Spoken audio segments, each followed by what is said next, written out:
세월호 참사 의혹을 재수사 중인 이 검찰이 승객 구조 의무를 방기한 혐의 등으로 해서 김석균 전 해양경찰청장 등 11명의 해경 수뇌부를 어제 불구속 기소했습니다. 검찰이 재수사에 나선 지 꼭 100일 만입니다. 이 검찰 특별수사단장을 맡고 있는 임관혁 서울고검검사는 지난해 11월 1일 수사를 시작하면서 이번 수사가 마지막이 될 수 있도록 백서를 쓰는 심정으로 모든 의혹을 밝히겠다, 이렇게 각오를 다졌었죠. 김 전 청장 등 주요 피의자 6명에 대한 구속영장 청구가 기각되는 등 우여곡절도 없지 않았습니다. 이번 김 전 청장 등에 대한 불구속 기소로 검찰의 세월호 참사 재수사가 완전 종료되는 것은 아닙니다만, 그간의 수사 상황을 볼 때 그럼에도 불구하고 아쉬운 점이 없지 않습니다. 오늘의 세월호 리포트 시간에는 이번 중간 수사와 결과와 그간의 수사, 앞으로 남은 과제를 총정리해드리겠습니다. 오영준 변호사 나오셨습니다. 어서 오십시오. 네, 안녕하십니까. 원래 금요일 날 모시는데 저희가 좀 중간 수사 결과 발표 때문에 좀 땡겼습니다. 아직 과제가 많이 남아 있긴 하지만 이번 중간 수사 결과는 어떻게 평가를 하십니까? 일단 핵심적인 가족들의 어떤 고소고발 내용이 박근혜 전 대통령, 김기춘 비서실장, 황교안 장관까지 어떤 정부의 구조 시스템 책임자를 처벌해달라고 고소고발을 했습니다. 예. 그런데 아쉽게도 해경지휘부만 수사를 하고 나머지 국가적 책임을 지는 사람들은 전혀 수사가 이루어지지 않은 상태에서 중간수사 결과를 발표했기 때문에 예. 반쪽짜리 수사 결과 발표다, 이렇게 평가될 수가 있습니다. 알겠습니다. 저희가 이 세월호 재수사에 대한 그래픽을 준비를 했는데요. 그래픽을 보면서 하나하나 정리를 해가면서 자세하게 설명을 드리겠습니다. 지금 세월호 현장 구조 지휘 책임자 해서 총 5명이 나와 있는데, 어제 기소된 사람들은 총 11명입니다. 11명 중에 이제 주요 책임자들, 이 책임자들에 대해서 지금 설명을 드리고 있습니다.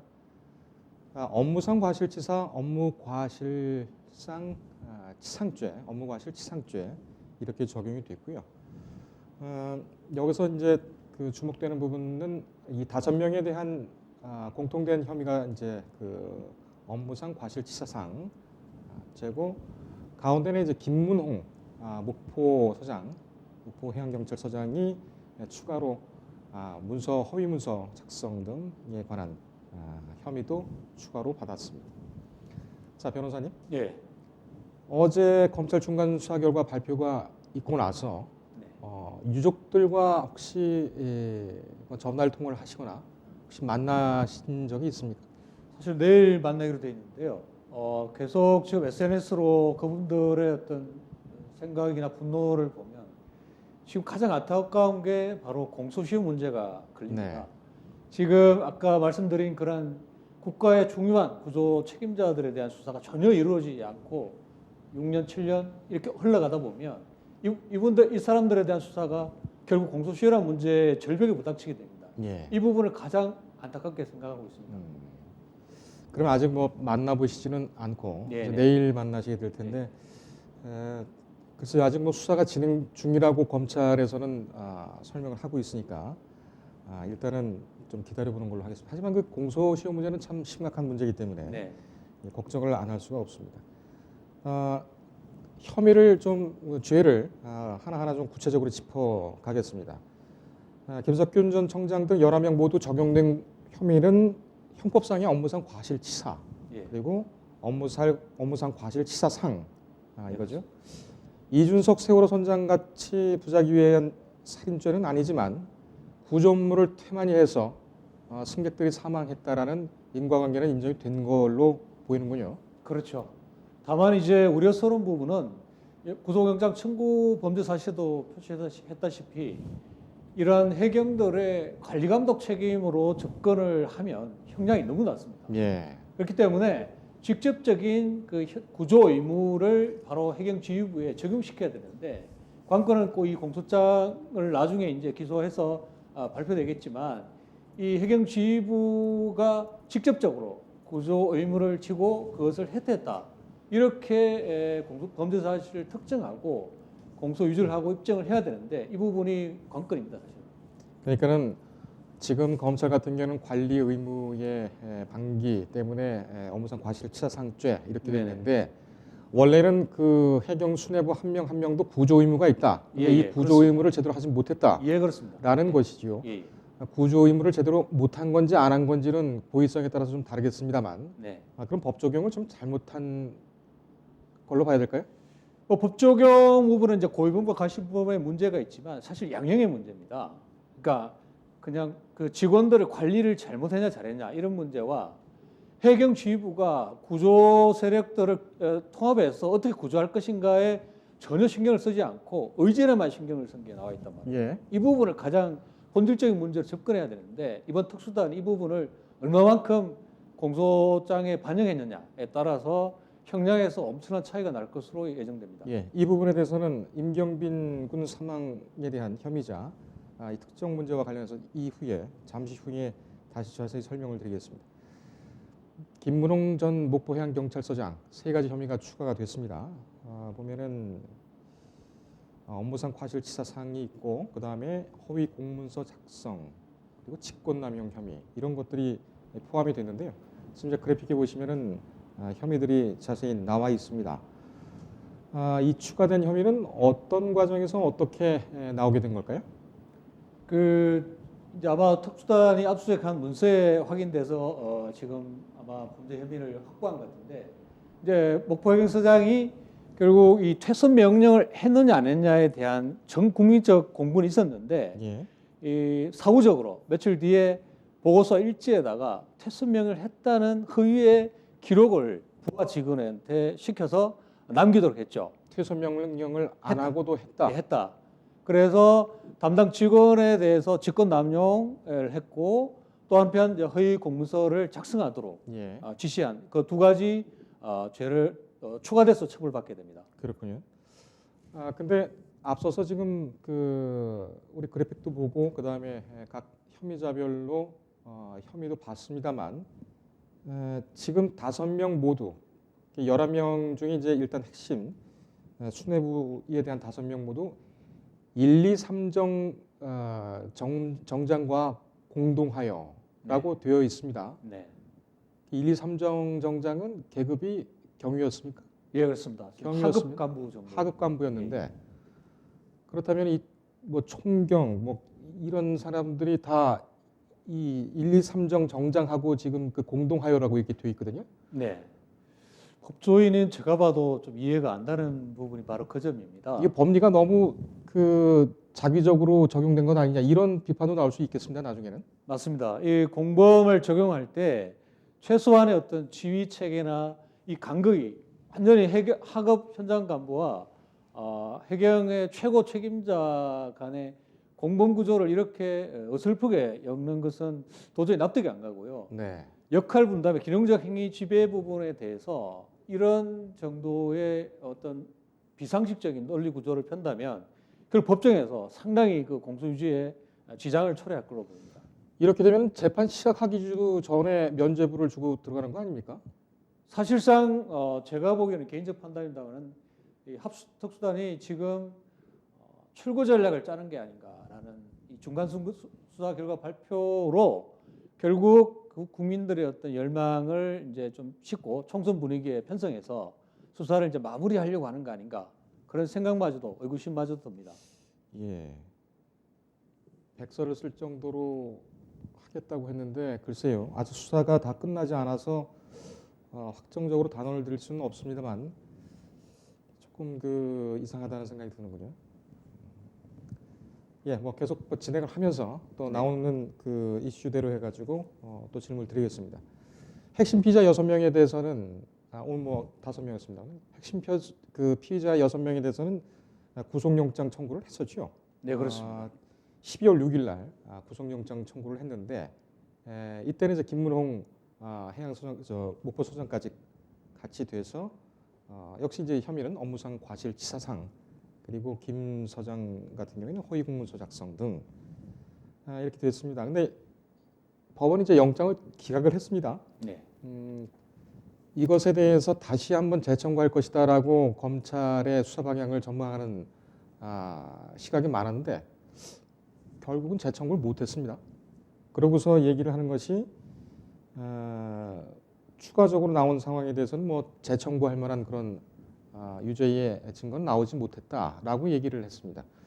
이 부분에 대해서는 어떻게 생각하십니까? 이 부분이 상당히 아쉬운 부분인데요. 지금 이제 서참위에서 처음에 DVR 장치 어떤 조작 문제, 증거 조작 문제라든가 임군의 사망 경위에 대해서 진실을 밝혀달라고 했는데 이 핵심적으로 서참위에서 고발한 내용을 이 중간 수사 결과 발표에서 빼고 또 이러한 부분에 대해서 수사 진척 정도가 너무 미미합니다. 예. 이 특수단 출범의 목적과 전혀 동떨어진 이런 수사 결과 발표에 대해서는 도저히 납득할 수 없는 점이죠. 그렇군요. 이 혐의에 대해서만 우선 보겠습니다. 업무상 과실치사상. 이 재판이 이제 곧 열릴 텐데 재판 과정에서 쟁점 또는 변수 어떻게 전망을 하십니까? 지금 재판이 벌어지면 결국 이제 가족들도 아마 방청하게 될 거고 결국 구조 지연, 구조 태만의 책임을 누구에게 물을 것인가는 방대한 어떤 정의신문과 증거 기록, 증거 조사가 펼쳐질 텐데 지금 검사는 아마도 해경청장을 중심으로 구조 태만 의무나 이런 위반을 법리 구성을 하고 증거를 제시할 텐데 나머지 절반, 3분의 2인 그 위에 대통령을 비롯해서 어떤 국가 구조 시스템의 문제에 대한 책임 부분이 빠진 상태에서 법정에서 법리 공방이 펼쳐지는 약간 반쪽짜리 재판도 펼쳐질 거로 예상되는데 예. 이 점을 과연 법정에 있는 가족들이 과연 용인할 것인지 이 부분이 가장 걱정되는 부분입니다. 예, 알겠습니다. 임경빈 군 사망 사건을 좀 보겠습니다. 임군 사망에 대해서 검찰이 뭐 의식을 한 건지 밝히긴 했습니다. 임군 사건과 DVR 조작 의혹은 그동안 뭐 관련자 조사, 전문기관 자문 의뢰 등의 수사를 진행했으나 네. 앞으로 혐의 유무 확정까지 상당한 시일이 걸릴 것으로 판단이 된다. 또 구조지휘 책임과 관련된 부분을 먼저 기소하게 됐다. 이렇게 이제 얘기를 했습니다. 그렇게 얘기를 하면서 세월호 참사와 관련된 이 부분에 대해서는 조금 이따가 얘기를 하고요. 일단 임경분 군 사망 사건. 이거 혐의도 제대로 보면 확정하지 못했다라고 보는 것 봐야 되지 않을까요? 네, 지금 특수단은 아마 혐의가 없는 것으로 내부적으로 판단한 걸 추정됩니다. 다만 지금 뭐 판단하기 이릅니다만은 이 309 함정에서 충분히 헬기로 이송해서 치료할 수 있었는데 예. 그리고 발견 당시에 아직 생존했었다는 많은 증거들이 있습니다. 그런데 이 부분을 특수단은 그대로 인정하지 않고 혐의가 없는 쪽으로 지금 가고 있는데 왜 다시 한 번 더 이 부분 특수단에서 제거해서 다시 한번 수사해 주기를 저는 바라고 있습니다. 아니 근데 처음에 사참위에서도 그 발표를 했듯이 당시에는 김석균 해경청장, 그다음 김수현 서해청장 헬기가 왔다 갔다 이 내용은 확인된 사실 아닙니까? 근데 왜 특정이 되지 않을까요? 지금 아직 그 의문입니다. 이 부분을 왜 특수단이 범죄로 특정해서 구속영장 청구 때도 빼고 지금 또 중간 수사 결과 발표에도 마치 이제 이런 범죄는 혐의가 없는 것처럼 이렇게 넘어가고 있단 말이에요. 이 부분은 왜 명확한 객관적 증거가 있음에도 이 부분에 대해서는 특수단이 더욱 수사를 하지 않는지 그것은 수사의 의지 문제인데 아마도 특수단은 수사를 좀 확대하고 싶지 않은 그런 마음이 있지 않나 이렇게 좀 의심을 할 수밖에 없습니다. 예. 아니 아무리 그렇다고 하더라도 나중에 그 결과 발표는 하겠습니다만 사참위에서 분명히 그렇게 발표를 했고 예, 그렇습니다. 또 여러 경로로 해서 당시에 김석균 전 청장과 김수현 서해청장이 탄 헬기가 내렸다가 뭐 출발했다. 네, 이런 부분 같은 게 분명히 사실이 확인이 됐는데 네 그렇습니다. 설마 검찰이 이것을 뭐 사건을 축소하기 위해서 아니면은 법리 적용이 어려워서 이거를 특정하지 않고 갈까요? 그 결과가 나와봐야 알겠지만 이 점은 대단히 어떻게 보면 예민한 문제입니다. 한 학생의 생명을 살릴 수 있는 생명을 국가가 살리지 못했다. 이런 데 대한 수사 판단 결과가 나와야 되는데 이 부분을 특수단도 지금으로서는 감당이 안 되고 있지 않나 싶기도 하고요. 예. 그 부분에 대해서 공소유지 의지를 다시 한 번 더 가져야 되는데 애초에 특수단 출범이 약간 어떻게 보면 정치적 의도까지 깔려 있다고 국민들이 많이 의심을 했습니다. 예. 이런 상황에서 결단을 내리지 못하고 있지 않나 이렇게 생각이 됩니다. 알겠습니다. 임관혁 특별수사단장이 또 발언한 것이 있는데 물론 이제 수사단 측에서 나온 공식적인 얘기입니다. 이 세월호 참사와 관련해서 그동안 제기된 다른 의혹들과 접수된 고발 사건에 대해서는 총선과 관계없이 계획된 일정대로 수사를 진행을 하겠다. 물론 이제 총선이 있긴 합니다만 총선과 상관없이라는 말을 왜 언급을 했을까요? 아마도 이제 사람들이 총선 때문에 너희들 수사 이제 마무리하려고 하는 거 아니냐 이런 의심을 보기 때문에 아마 이런 용어를 선택했는데 총선에서 이제 선거사범 수사 때문에 사실상 검찰력이 투입이 추가되는 경우가 있긴 합니다. 예. 그런데 특수단이라는 것은 오직 이 사건만 수사라고 만들어진 수사단입니다. 그렇기 때문에 굳이 이런 표현을 할 필요가 있었나 하는 생각마저도 듭니다. 혹시 총선에 뭐 직접 출마하는 정치인이나 이런 사람들 용의선상에 올라와 있는 사람들이 있기 때문에 그런 건 아닐까요? 가장 대표적인 분이 바로 황교안 대표인데 지금 아직 수사 시작도 안 했고 소환도 안 했고 뭐 서면 조사도 안 한 것으로 지금 보입니다. 예. 그렇기 때문에 아마 이 부분에 대해서 고소고발한 유가족들이 계속 수사를 해달라고 지속적으로 요청하고 있기 때문에 이 부분도 의식하지 않았나 싶기도 한데요. 과연 특수단이 선거 중간에 소환하거나 조사를 할지 의문입니다. 예. 앞으로 이제 주목되는 수사 상황이 있지 않습니까? 임경빈 군과 그 다음에 DVR 조작 의혹 사건. 이거 외에 변호사님께서 보시는 또 하나의 주요 쟁점 혹시 뭐가 있을까요? 지금 그 1년에 6년 동안 밝혀지지 못한 진실 중에 여러 가지가 있겠습니다만은 제 개인적으로 생각하면 국정원 개입이라든가 기무사나 국가기관이 어떻게 이 참사 이후에 여론을 조작하고 그다음에 침몰 원인을 숨겼느냐에 대해서 더 밀도 깊은 수사가 진행돼야 되는데 예. 그 부분이 많이 아쉽습니다. 알겠습니다. 마지막으로 한 질문만 더 드리겠습니다. 검찰의 수사 의지가 있다고 보십니까? 저는 어제 중간 수사 결과가 결국 출구 전략의 선택이라고 감히 말씀을 드릴 수가 있고요. 의지가 많이 소멸됐다. 이렇게 안타까운 판단을 할 수밖에 없습니다. 지금은. 알겠습니다.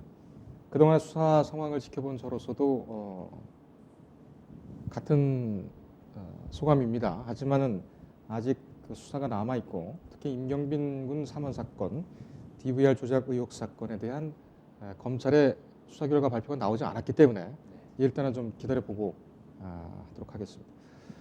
세월호 리포트 시간은 여기서 좀 일단 시즌 1을 마감을 해야 될 것 같습니다. 일단 네. 중간 수사 결과 발표가 있었고 나머지 후속 수사에 대해서는 다시 한번 정리해서 오 변호사님과 함께 자세하게 짚어드리는 걸로 그렇게 하겠습니다.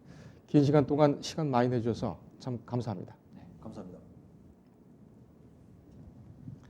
네, 오영중 변호사와 함께한 세월호 리포트였습니다. 인터넷에 떠돌아다니는 수많은 뉴스 기사. 아직도 포털에서 일일이 검색하세요? 이제 뉴스통에서 터치 한 번으로 손쉽게 확인하세요. 최근 내가 구독한 기사를 분석해 오늘의 기사를 추천하는 개인 맞춤형 AI 뉴스. 나만의 공간인 뉴스북에서 콘텐츠를 편집하고 이용자와도 활발한 소통이 가능합니다. 사진과 영상 자유롭게 이동하고 언론사 기자들이 실시간으로 업로드하는 동영상도 확인해보세요. 더욱 풍성하고 새로워진 뉴스통. 지금 바로 만나보세요.